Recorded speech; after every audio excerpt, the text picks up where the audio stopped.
Good morning, everybody. It's good to see you back. After 43 long days, the Democrats shut down. We are finally back in regular legislative session. We have been very anxious to get here. We spent the last 6 weeks in our districts. Most of the members of the House, at least the House Republicans did, at least 6 weeks they spent in their district, and many of them will tell you, and they've said publicly and privately, they did some of the best work of their career because they were right there with their constituents, at home, in their districts, in their counties, and their parishes, in our case in Louisiana, working with their constituents and helping them navigate the consequences of the Democrats' pointless political games in the shutdown.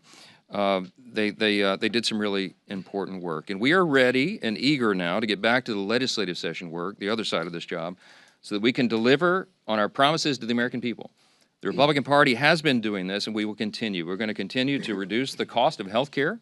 We got big plans to do that. We're going to continue reducing prices and the cost of living for American families. And of course, to finish the rest of the appropriations government funding process.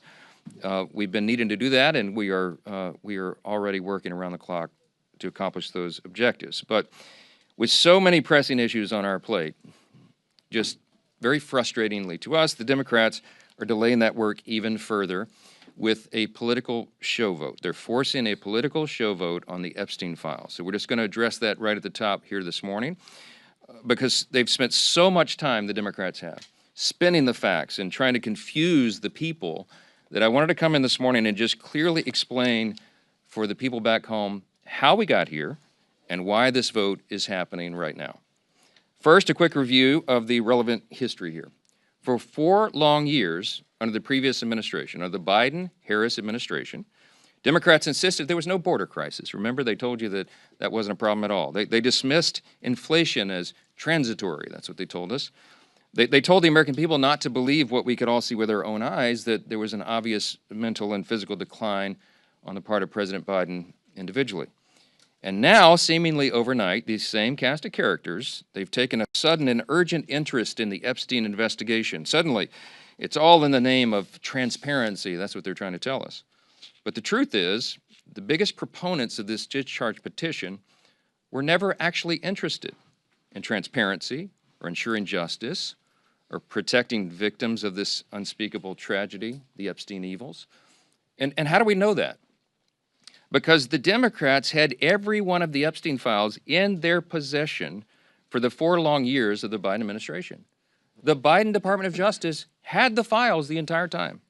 And not a single one of the people who are so loud and animated right now, they never said anything about it for all those 4 years. None of them held press conferences. None of them demanded the release of the documents. And under Biden's DOJ, when they prosecuted just Epstein and Ghislaine Maxwell, not a single one of these Democrats or any of the proponents of the discharge ever made any noise about that at all. So it's fair for the American people to ask the question, why now? Why suddenly are they so interested? They have such an urgent interest in the Jeffrey Epstein matter. The truth is simple and straightforward and obvious for anyone who is willing to look at it objectively. Clearly, this is a political exercise for Democrats and a few others, sadly, and it is as deceitful and dishonest as their pointless stunt to shut down the government. Same ideology behind this.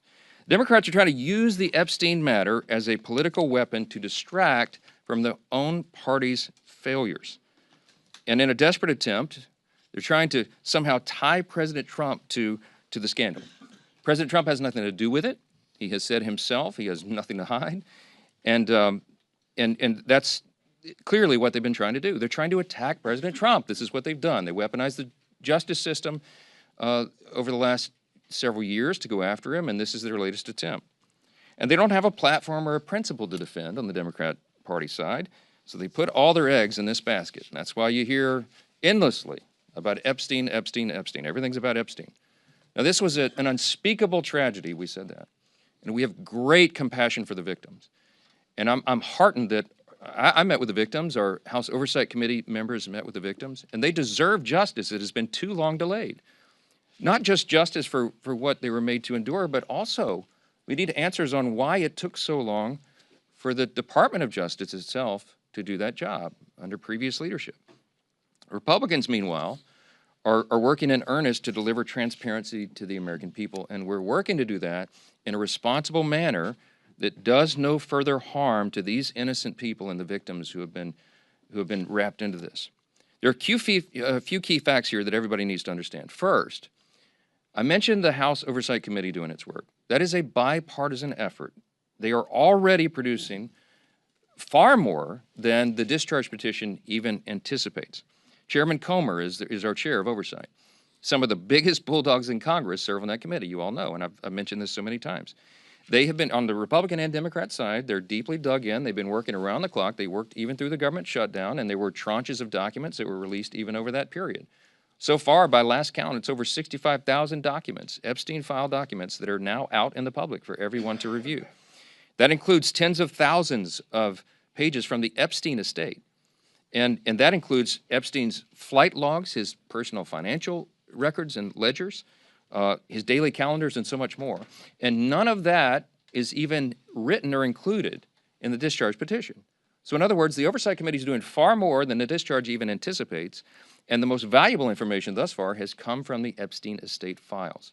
That was produced because of the work of the Oversight Committee that is doing that in a professional, robust manner, using the full subpoena authority of the U.S. Congress. From the very beginning, our side has been insistent that this matter must be handled very carefully and with utmost caution and care for the victims. We want maximum transparency. We have always been about that. We want every single person who had any scintilla, there's any scintilla of evidence that they were involved in the Epstein evils, they need to be brought to justice, and it should have been done a long time ago. We need to find out who those people are. But in the meantime, you have to remember there are real people's, innocent people's lives at stake here, and young victims who don't want to be dragged into this political game because it could hurt further what they've already endured. They would be made to suffer more harm if Congress is not careful in what we're doing. And unlike our very important work that's underway in the House Oversight Committee, the Democrat-led discharge petition would carelessly dump thousands of documents without proper protections for the innocent. I brought a chart in here this morning. I want to illustrate for you what we are concerned with. Now, I was a federal court litigator. The members of our House Judiciary Committee, Republicans in particular, have many of these concerns. You have Chairman Jim Jordan and attorneys like Chip Roy, who's running for Attorney General of Texas now. You have Brad Knott, who's a former federal prosecutor, many members on the committee. Andy Biggs is running for governor of Arizona. They're lawyers, and they understand that the way the discharge petition was drafted is haphazard and dangerous. This is why we have been opposed to this point, okay? And I could be here for a long time going through all the details of it, but the big concern we've all had all along is that the House bill, if it's passed in its current form and it was signed into law, it is dangerously flawed. And our problem and our frustration is there's no way for us in the House to amend it or correct these problems because the authors of the discharge will not allow it. And that's one of our great frustrations. Let me just very quickly, we have a legal document that the lawyers, we have all drafted to explain all this, but let me give you five quick, maybe the top 5 concerns about it, and there are more. But as drafted, the discharge petition, it fails to fully protect victim privacy. I'm going to read you an excerpt out of our legal document we put together to explain all this. Congress should give the Attorney General broader authority to redact all the victim information. The discharge doesn't do that. This would prevent the release of information that could be used to unmask victims who have chosen to remain anonymous. Now, you have some very brave women who have come forward and put their names and faces out there and done press conferences and explained that justice is overdue, and our hearts go out to them, and they are heroes. But you have as many as 1,000 women, by some of the accounts, who may be caught up in this. And the vast majority of them have not come forward, probably for obvious reasons. They don't want to be unmasked. But the discharge petition doesn't have adequate protections. It risks re-victimizing those who were trafficked and exploited. And the courts have recognized this concern, by the way. I'll read you a quick excerpt. On August 20th of this year, Judge Richard Berman of the Southern District of New York issued an order denying the DOJ's request to release Epstein grand jury materials, noting, quote, names and identifying information of victims appear in the subject materials, unquote. Judge Berman then quoted a letter related to the victims' concerns, which stated the following, quote, transparency cannot come at the expense of the very people whom the justice system is sworn to protect, unquote. And importantly, the judge quoted a letter from one of the victims. In the proceedings, she is named as Jane Doe 2. She said this is one of the victims, quote, "I beg the court to make sure it is of the utmost priority that in any sort of release, all and every detail that could possibly reveal our identities be redacted. The victims of Epstein's evils deserve that protection, and the discharge does not currently provide it." Okay? Number two, the discharge petition could create new victims, okay? Because it requires the DOJ to release information even in cases where the DOJ or the FBI has already reviewed it and determined it is not credible, it is false information. Doing this and requiring this to come out could ruin the reputations of completely innocent people, such as those who have may just have known Epstein but knew nothing of his crimes, or whose names he exploited. Think of this, innocent people whose names he exploited and used to try to get close to his intended victims. Their names may be in these files, and they had nothing to do with this. And so by just haphazardly releasing it, you're going to destroy their reputations. Releasing information containing the names of innocent people would subject those innocent people to a guilt by association. It would create an entirely new group of victims who have no means to clear their names. That's a concern of Congress, and it should be. It should be. Number three, the discharge in its current form fails to prohibit the release of child sexual abuse materials. That is a term of art. It's called CSAM, okay? It's defined in the U.S. Code. The discharge is so haphazardly written because, remember, it's just a political exercise for these guys. They don't seem to care about this, but they cited the wrong section of the U.S. Code. So when they say that we don't want child pornography to come out, child sexual abuse materials, of course, we don't want that released.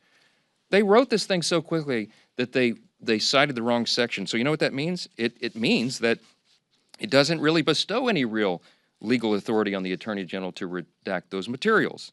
And that would compel the DOJ to release that stuff into the public. Every single person in this room knows that's wrong, and you should stand against it. But that's what the discharge says. Number four, it jeopardizes the future federal investigations of the United States. Why? Because the discharge only allows the Attorney General to redact limited portions of records that could publicly identify individuals who were promised confidentiality.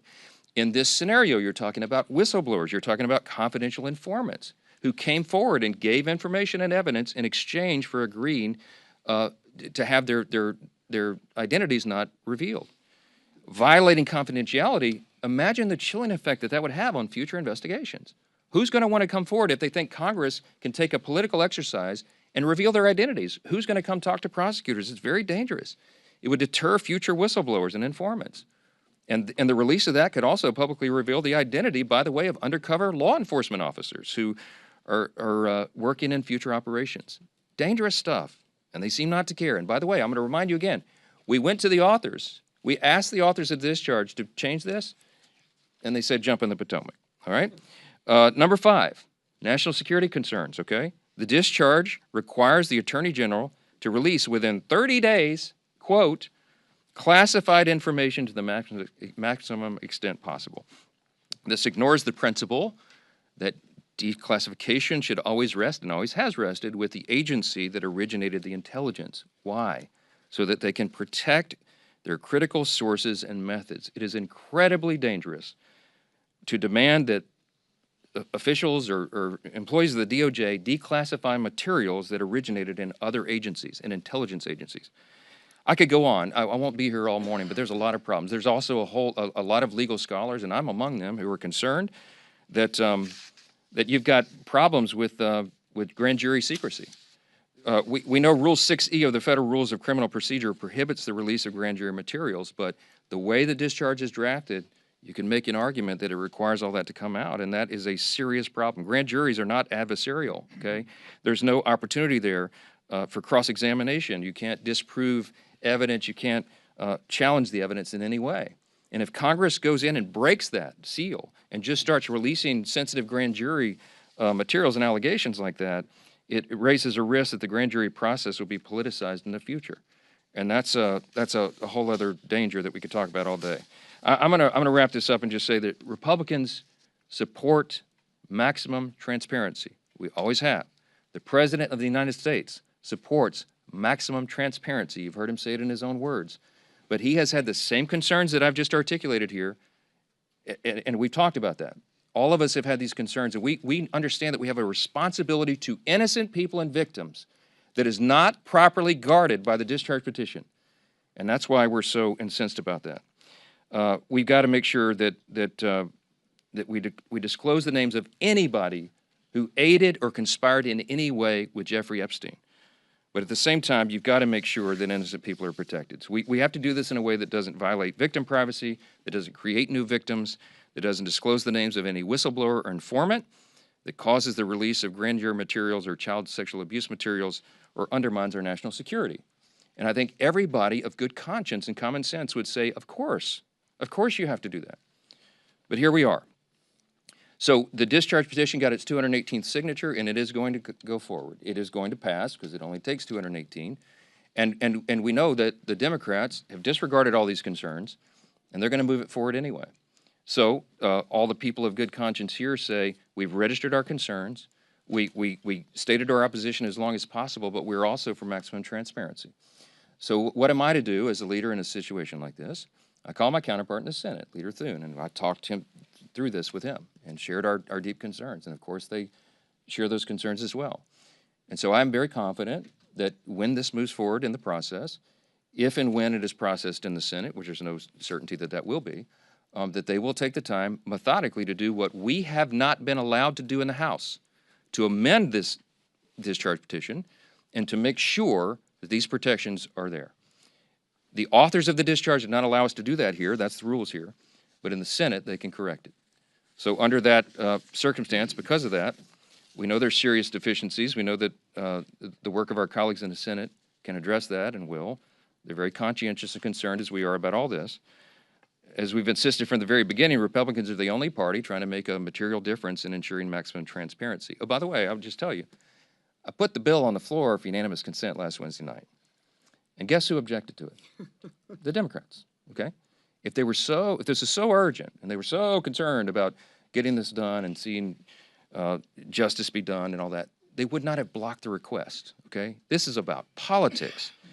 They blocked our unanimous consent motion to expedite their bill and made us waste all this additional time so they could have a show vote today.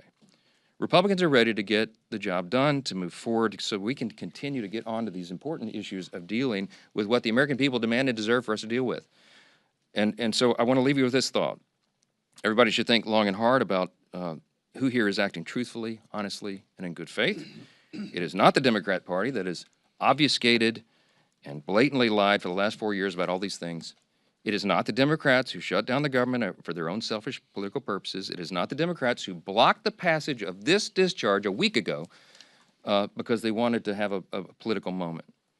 It is the Republicans who are acting in good faith, and I believe the American people are going to see that and understand it. I'm going to vote to move this forward. I think it could be close to a unanimous vote because everybody here, all the Republicans, want to go on record to show they're for maximum transparency, but they also want to note that we're demanding that this stuff get corrected before it is ever moves through the process and is completed. I sincerely hope my Democrat colleagues will show the same level of urgency and enthusiasm when it comes to tackling the real issues facing the country that we got to get to, and that's what we really wanted to talk about this morning. Affordability issues are real, and the Democrats themselves created the crisis. Remember, over the last 4 years of the Biden administration, they spent like drunken sailors, and when you throw a bunch of new money into the system, it makes inflation rise, right? Republicans are ready and eager to continue our work to clean up the mess that the Democrats made. We've been doing that already, and we're going to continue to do it. Joining the leadership team this morning to discuss our record-setting success and our continued efforts to bring back affordability, to lower the cost of living, to lower the cost of health care, and have abundant American energy are two of our Republican colleagues who are leading the charge on this issue. And Chairman Brett Guthrie, you'll hear from in a moment, from Energy and Commerce, will speak with you, and Congressman Nick Begich of Alaska, great state of Alaska, is going to address it as well. But I'll first turn it over to our chair of our conference, Lisa McClain. Thank you. Well, good morning, everybody, and welcome back. So let me start with this. House Republicans will not allow Democrats to distract us, and we will not allow any more obstruction